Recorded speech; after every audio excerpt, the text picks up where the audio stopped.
This war journalist witnessed the horrors of the world, but found peace in Islam amidst the battlefield. Imagine someone who spent most of his life on the front lines of chaos. A man who witnessed the world crumble again and again, not in theory, not through books, but through the lens of his own camera. He captured faces of fear, lifeless bodies, and ground trembling from explosions. He lived amid the screams of children, the moans of mothers, and the despair of fathers who had lost hope. And there, in a place most people would not even dare to imagine, he found something he had unconsciously been searching for all along: peace. His name is Daniel Whitaker, a war journalist from Manchester, England. He did not grow up in a religious family. In his home, God was just a name without meaning.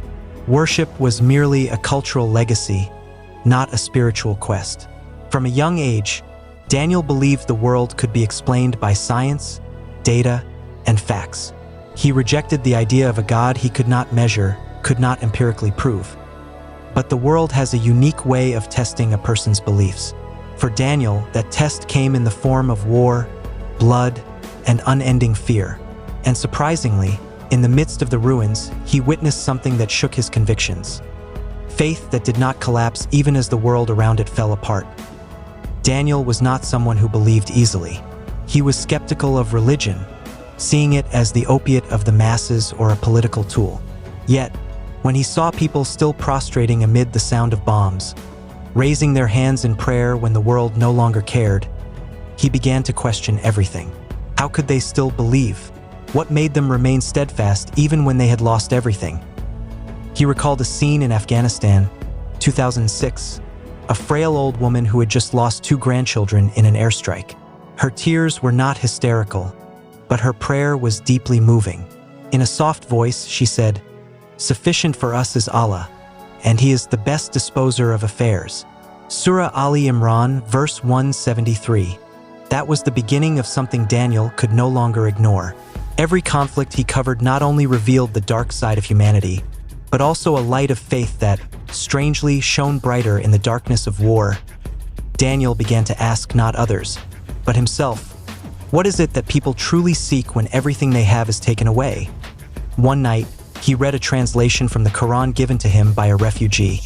Know that it is in the remembrance of Allah that hearts find peace. Surah Ar-Raid, verse 28. That sentence haunted him for days. Daniel, who was used to writing cold, rational reports, did not understand why a single verse could leave him silent for so long. He began to realize that there is a kind of tranquility that does not come from money, fame, or professional recognition.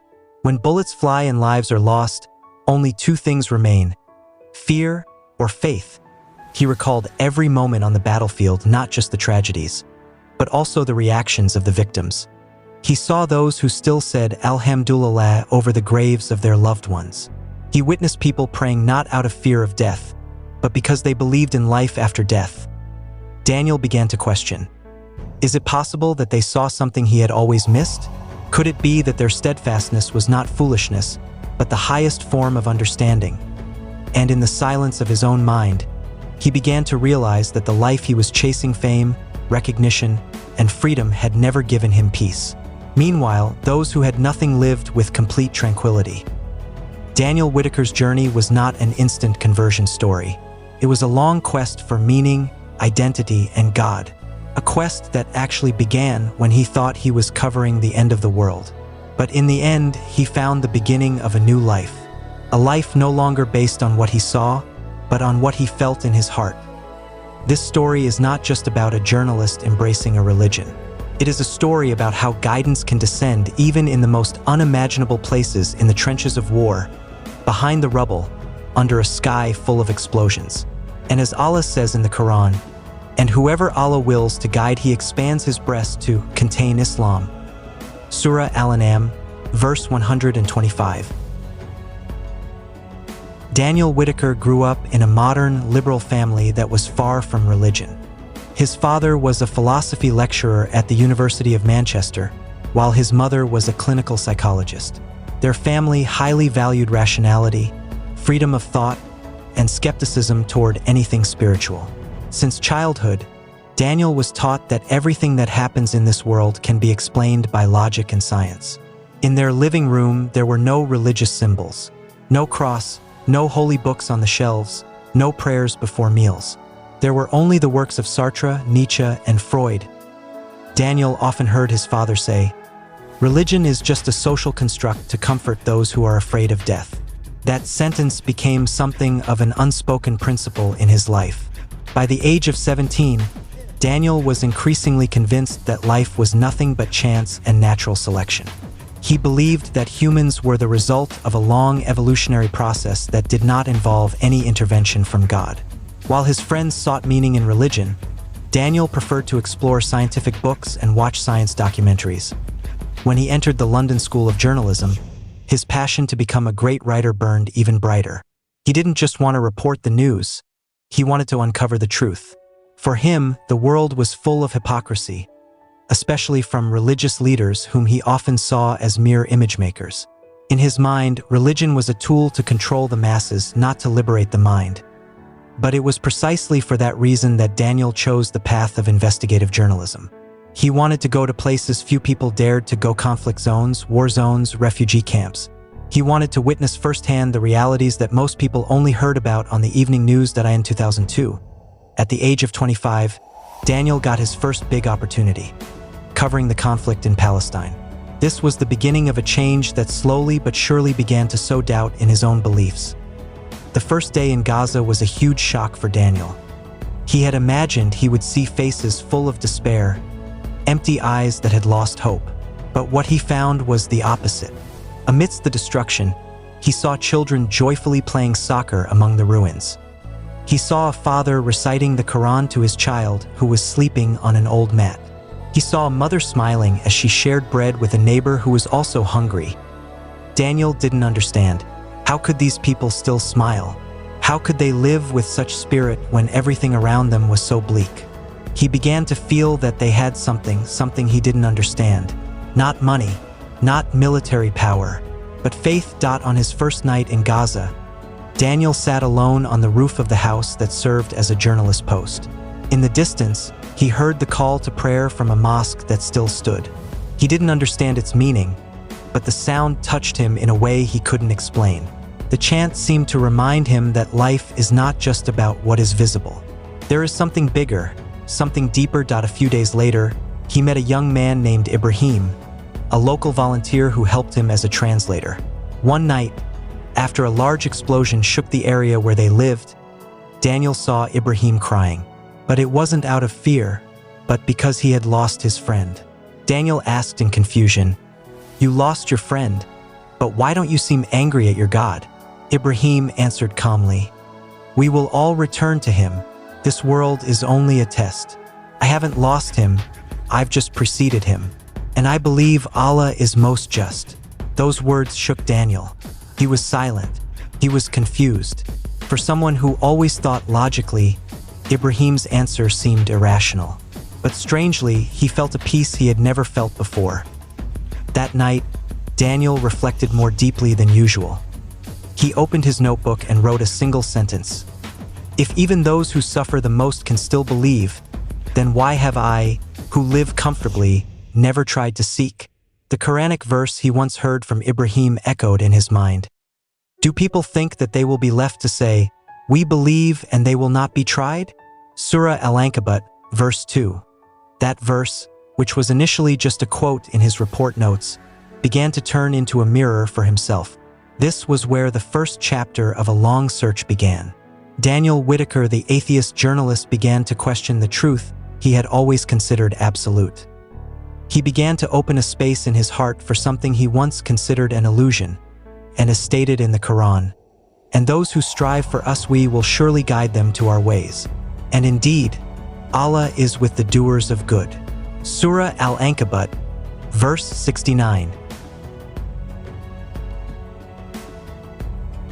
After returning from Gaza, Daniel Whitaker felt he was no longer the same person. Although his face remained stern and his speech still rational, there was a turmoil in his heart he had never felt before.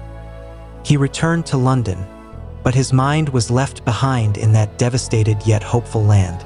Every night, The call to prayer he once heard in the distance now echoed in his mind. He had even recorded it while in Gaza, not out of religious intent, but merely as journalistic documentation. Yet now he played the recording in secret. There was a kind of tranquility in that melody he had never found in Western symphonies or any philosophical theory that he began reading the Quran not with the intention of seeking truth, but to understand what made people like Ibrahim able to stand tall amidst destruction. At first, he approached it like a scientist, critical, skeptical, and full of notes. But something unexpected began to happen. The verses he read felt as if he was reading about himself, as if the book was not written for 7th century Arabs, but for him, right now, in his place and circumstances. One verse that left him transfixed read, "And on the earth are signs for those of assured faith, and also in yourselves. Then will you not see?" Surah Ad-Dariyat, verses 20 to 21. Daniel closed the Quran slowly. He took a deep breath. Those words seemed to challenge him not only to look at the outside world, but to look within himself into the emptiness he had long covered with busyness, logic, and ambition. He began to question everything he once believed to be absolute. That life was merely a series of coincidences, that humans were just biological creatures without divine purpose. But what about love, sacrifice, sincerity? None of those could be measured by formulas. None could be explained by Darwin or Freud.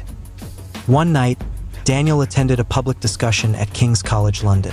The theme was, "Has science killed God?" There, a Muslim scientist, Dr. Salman Haider, a particle physicist from Pakistan and Cambridge graduate, was present.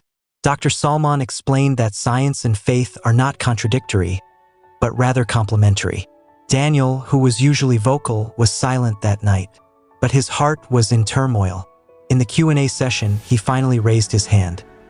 "Do you really believe that prayer can change something in reality, not just psychologically?" Dr. Salman smiled and replied, "I believe so, because I see it not as magic, but as a relationship between the creature and the creator. Prayer is not about changing the world to our will, but about submitting so that our will aligns with His. And sometimes, that's where miracles happen." Those words lingered in his mind for days. Daniel began to doubt his own doubts. He could no longer live with the absolute certainty that God did not exist. In fact, what he now felt was the emptiness from his absence in his life. One cold night in his apartment, he sat alone in front of his laptop. On his desk lay 2 books. One a popular science book about the origins of the universe, and the other an English translation of the Quran. He stared at both, and for the first time realized that one explained how things happened, but the other explained why things happened. He wrote in his personal journal, "I don't know if I'm heading toward the truth or just lost in spiritual beauty, but what I know is, for the first time in my life, I feel like being grateful." And suddenly, without planning it, his lips whispered, "Oh God, if you exist, guide me. Don't let me be deceived by my own ignorance." And there, without ritual, without any official declaration, Daniel's spiritual journey truly began. No longer from outside observation, but from a gentle voice within his heart. A prayer from someone who didn't even know to whom he was praying. Yet, as Allah promises in the Quran, "And when my servants ask you concerning me, indeed I am near. I respond to the invocation of the supplicant when he calls upon me." Surah Al-Baqarah, verse 186. And that night, Allah listened.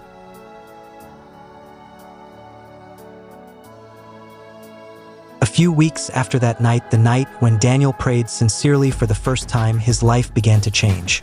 He could no longer write in his old style. His writings, which were usually sharp and full of criticism toward the system, were now filled with existential questions. He himself was confused. Was this a sign of weakness or the beginning of enlightenment? One afternoon, while sitting in a small cafe in the Notting Hill area, someone approached him. The man carried 2 cups of tea and smiled.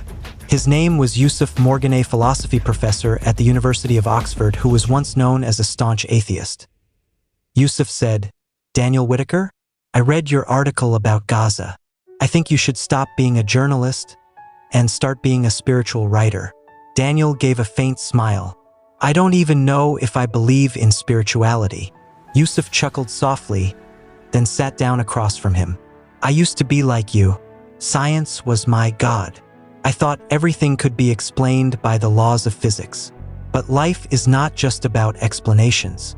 Sometimes we need to experience, not just analyze." They talked at length that night. Yusuf told how he used to teach existentialist philosophy and militant atheism.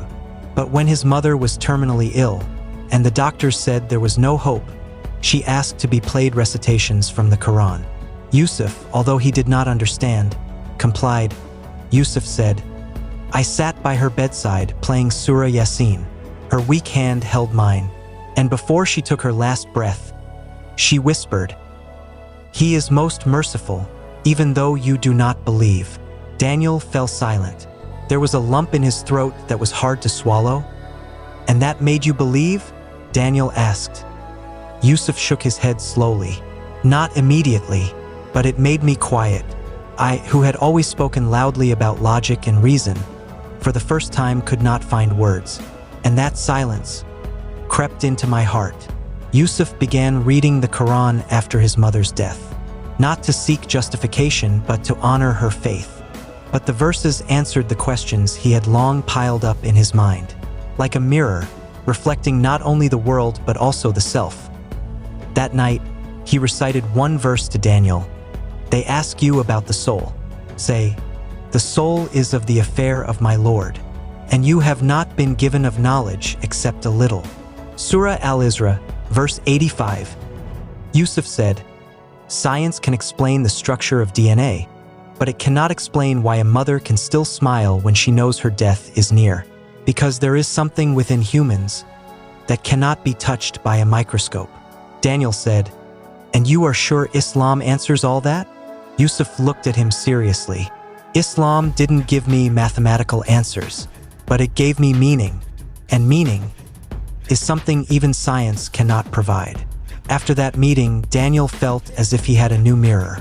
He began to see life not only from the side of rationality but also from the honesty of the heart.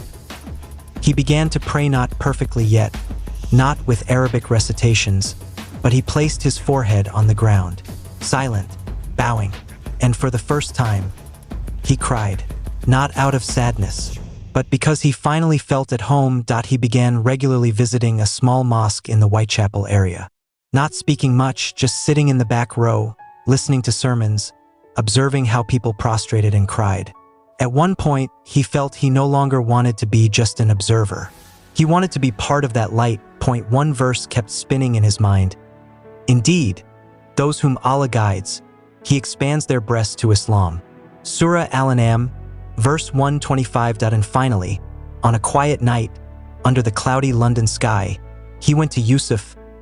Daniel said, "Can you accompany me to say the Shahada?" Yusuf looked at him for a long moment, then embraced him tightly. That night became the quietest and brightest night in Daniel Whitaker's life. Inside a small mosque in Whitechapel, there was no crowd, no cameras, no coverage. Only Yusuf, the mosque's imam, and 2 other witnesses were present. The London sky was cloudy, and a gentle drizzle fell as if wrapping the night in a sacred silence. Daniel stood with a slight tremble. The imam smiled reassuringly and said, "No need to worry. Do it with your heart. This phrase is a door, and you have long been knocking on it." With a soft but steady voice, Daniel uttered the phrase that would change his entire life. Then silence, as if the whole world stopped turning, as if all the questions in his life about meaning, purpose, and the existence of God suddenly became tiny dots now connected by a single line. Daniel bowed his head and shed tears. Yusuf gently embraced his shoulder and said, "Welcome, my brother. You have just been reborn. Today, all your sins have been erased." But the euphoria did not last long. The next day, the real world greeted him with waves of rejection. Daniel received dozens of emails from his media editorial team. Some were shocked, some cynical, and some openly scornful. One editor's email read briefly, "Whitaker, are you serious about becoming a Muslim? We need independent journalists, not Middle Eastern preachers." A phone call from his father in New York was even more painful. His father said, "Daniel, tell me this is just a journalistic experiment. Have you lost your mind?" Daniel replied, "No, Dad. For the first time, I feel sane, peaceful, whole." His father did not answer. The call ended. Daniel now walks in two worlds: the world of his past that does not understand this decision, and a new world that is still unfamiliar but feels warm. He lost some colleagues, lost access to some media circles, even lost invitations to political discussions he used to attend regularly.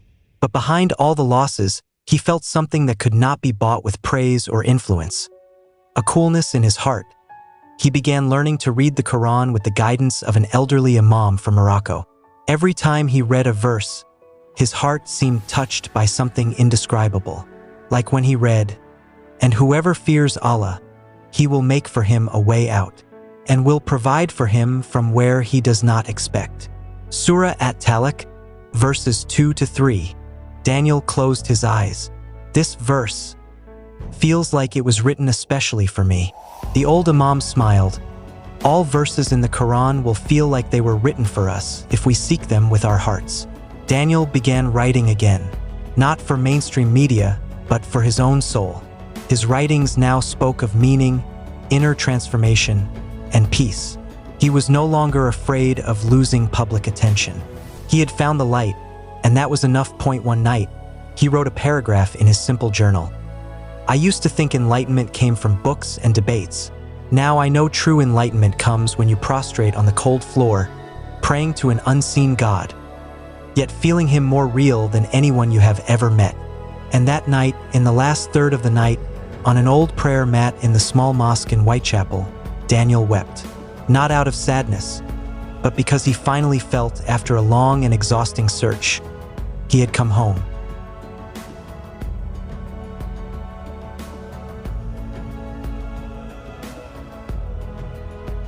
A few months after officially embracing Islam, Daniel's life did not become easier. But one thing was certain: his life became more meaningful. Every morning, he began with tahajjud and recitation of the Quran. Every night, he closed with istighfar and gratitude. Yet the outside world remained the same: silent, skeptical, even sometimes cynical. Daniel began to realize that his decision to convert to Islam was not just about himself. He felt a burden of responsibility, as if Allah had placed him in the midst of a society thirsty for meaning but afraid of the word Islam. He started writing, but this time not for newspapers. He wrote on his personal blog, titled "Faith in the Fog." His writings quickly spread, not because of provocation, but because he wrote honestly. He shared his journey, his initial doubts, and how a single verse in the Quran changed his perception of life. "And as one who was dead, and we gave him life and made for him light by which to walk among the people like one who is in darkness, never to emerge from it."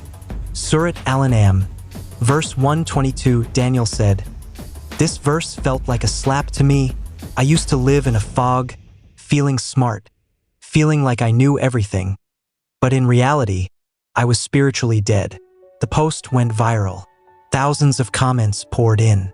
Some praised his courage, but many also condemned him as a traitor to Western values. Yet Daniel kept moving forward.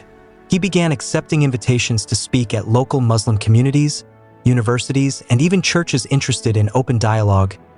A seminar at University College London. The topic was God, Science, and Spirituality in the Modern West.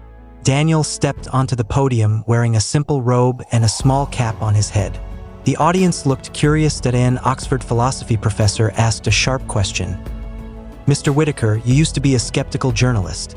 How can you believe in divine revelation in a world full of scientific theories?" Daniel took a deep breath and answered calmly, "I used to believe that only what can be measured is real, but in reality, love, hope, fear cannot be measured, yet we believe in them. Then I found this verse, and we are closer to him than his jugular vein." Surat Kaf, verse 16. "In the silence of the night, when I prostrate, I truly feel he is near, and that cannot be faked." The room fell silent. No one answered, because this was not an argument they were facing, but a testimony of the heart. However, not everyone accepted his preaching. At some universities, his invitations were canceled. In the media, he was labeled an Islamist sympathizer. An old friend from the BBC sent a brief message. "You could lose your career because of this, Dan. Are you sure you want to continue?" Daniel replied, "I have already lost many things, but I do not want to lose my soul again." Daniel then wrote a book titled The Noise of Doubt, The Silence of Truth.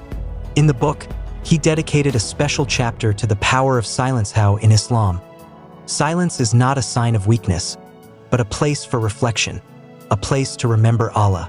He also wrote about how prayer, which he once considered an ancient ritual, turned out to be the most powerful energy he ever felt. He wrote, "Prayer is not about forcing God to change our destiny, but about changing our hearts to be ready to accept his destiny." The book became a hot topic. Many were interested because Daniel did not write about Islam with intimidating jargon, but with sincerity, rationality, and humility. In one of his last interviews on an international podcast, the host asked, "If you could go back in time and talk to your atheist self 10 years ago, what would you say?" Daniel smiled. "I would say, stop arguing, start listening. Sometimes the truth doesn't come through debate, but through silent prostration."